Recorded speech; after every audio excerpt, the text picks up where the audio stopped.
जय मसीह की। प्रभु यीशु मसीह में मेरे प्रिय भाइयों और बहनों, आप सबों को मन्ना आत्मिक आहार में स्वागत है। नए वर्ष के इस आरंभ पर मैं आप सबों को नव वर्ष की हार्दिक शुभकामनाएं देता हूं। प्रार्थना है कि ये नया साल आपके जीवन में परमेश्वर की शांति, सत्य और आत्मिक वृद्धि लेकर आए। आइए एक छोटी सी प्रार्थना के साथ शुरुआत करते हैं। हे स्वर्गीय पिता, इस नया वर्ष के लिए हम आपको धन्यवाद देते हैं। जैसे हम आपके वचन पर मनन करने जा रहे हैं, हम प्रार्थना करते हैं हमारे मन की आंखों को खोल दीजिए, जिससे वचन में छिपे हुए बहुमूल्य मोतियों को हम खोज निकाल सकें।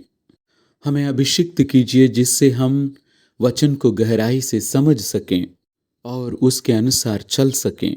हमारे जीवन में जो अंधकार है उसे दूर कीजिए। यह प्रार्थना हम करते हैं हमारे प्रभु यीशु मसीह के नाम पर, आमीन।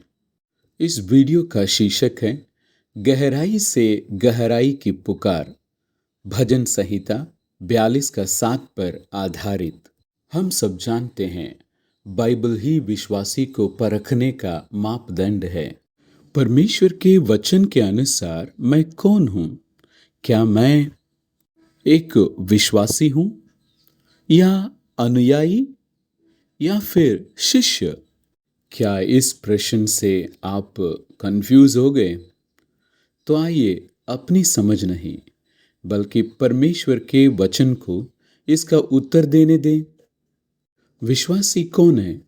यूहन्ना 1:12 कहता है, परंतु जितनों ने उसे ग्रहण किया उसने उन्हें परमेश्वर की संतान होने का अधिकार दिया, अर्थात उन्हें अपना जो व्यक्तिगत उद्धारकर्ता मानकर बपतिस्मा ग्रहण करते हैं वो विश्वासी हैं। और यह विश्वासी क्या करता है?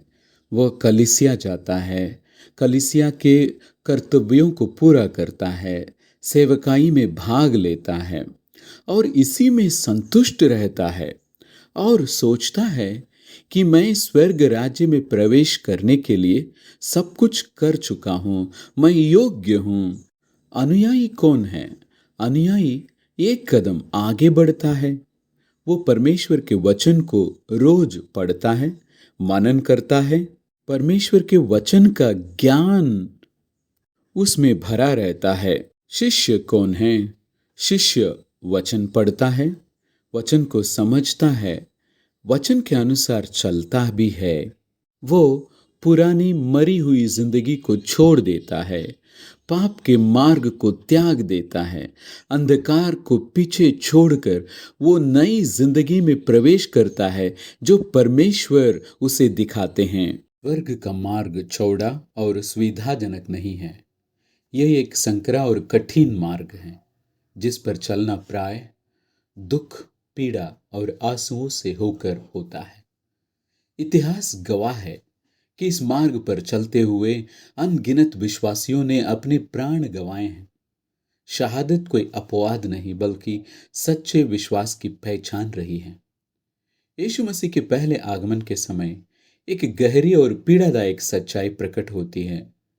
जो लोग पुराने नियम में प्रतिज्ञा किए गए मसीहा का प्रतीक्षा कर रहे थे, वही लोग उसे पहचान ना सके। उन्होंने न केवल उसे अस्वीकार किया बल्कि उसका विरोध किया, सताया और अंत में मार भी डाला। इसलिए यूहन्ना 1:11 कहता है, वो अपने घर में आया और उसके अपनों ने उसे ग्रहण नहीं किया। यीशु अपने ही लोगों के पास आए थे, परंतु जिनके पास व्यवस्था और शास्त्र थे उन्होंने ही उसे ठुकरा दिया। यीशु ने स्वयं इस विरोध का कारण उजागर किया। यूहन्ना 5:39 और 40। तुम पवित्र शास्त्र में ढूंढते हो क्योंकि समझते हो कि उसमें अनंत जीवन तुम्हें मिलता है, और यह वही है जो मेरी गवाही देता है। फिर भी तुम जीवन पाने के लिए मेरे पास नहीं आना चाहते। वे शास्त्र को जानते थे, धार्मिक नियम कानून को वे अपनाते थे, लेकिन पता है यीशु के बारे में उन्होंने क्या सोचा? यूहन्ना 7 का 40 और 47। सिपाहियों ने उत्तर दिया, किसी मनुष्य ने कभी ऐसी बातें न की। फरीसियों ने उनको उत्तर दिया, क्या तुम भी भरमाए गए हो? यीशु मसीह को ठुकराने का कारण अज्ञानता नहीं है, बल्कि घमंड और पद की रक्षा था। और जो लोग यीशु मसीह में विश्वास करते थे, उनको शास्त्रियों ने तुच्छ समझा और स्वयं को सत्य का अंतिम मापदंड मान लिया। क्यों शास्त्री और फरीसी लोग मसीह का विरोध कर रहे थे? क्योंकि उनके पास परमेश्वर का सच्चा वचन नहीं था। उनके पास शैतान का बीज यानी कि शैतान का वचन झूठ था। इसके कारण वे अंधेरे में रहते हैं। और जब ज्योति को उन्होंने देखा, उनको क्या करना चाहिए था?